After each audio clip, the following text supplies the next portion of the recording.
Consciousness, the true intelligence.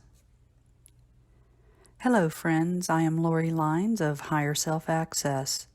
I am a QHHT Level 3 practitioner, board-certified clinical hypnotist, intuitive and inspirational medium. Welcome to my vlog on Consciousness, the true intelligence. Navigating your way through the daily rigors of life, it is easy to become bound to the ticking hands on the clock and the finite existence they represent. Unfortunately, the demands of modern life make taking a pause for reflection seem like a luxury many can't seem to afford. What if you took this moment as a gift? A moment to release the shackles of chronological time and reflect on your timeless nature. You are more than your name, your job, and your to-do list. You are your consciousness, which is infinite. With no name other than the great I Am, it can be challenging to conceive of, let alone define consciousness. So let's begin with what it isn't. Your consciousness is not your anxious, fearful, angry, doubtful, or ever-chattering thoughts. It does not live in the past or project into the future. The only time you can fully embody your consciousness is the present moment. Consciousness is now and exists on an infinite spectrum of nows. Consciousness is authentic intelligence, and yet it is not the mind, an important distinction to make. You have been conditioned your whole life to believe the mind is the seat of intelligence. However, the mind is like a computer or smartphone's artificial intelligence. The mind's intelligence is based on schemas and conditioning, its own type of artificial intelligence. The mind can only know what it has been taught, whereas consciousness has innate wisdom and understanding. Like a binary operating system that recognizes only ones and zeros, the mind only recognizes what it can experience through the five senses. If the mind cannot see, touch, hear, taste, or smell something, it does not recognize it. The mind has been conditioned to dismiss non-experiential input, only deeming tangible experiences as factual, real, or meaningful. Of course, your mind serves a purpose, helping you navigate through life, preparing food, driving a car, reading a book. Yet, like your car, it is a tool.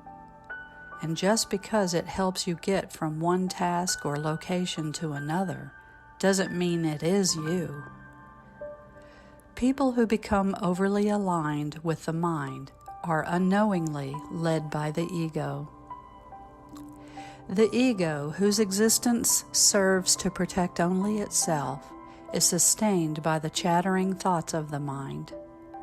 When we align who we are with what we think, the ego is maintained.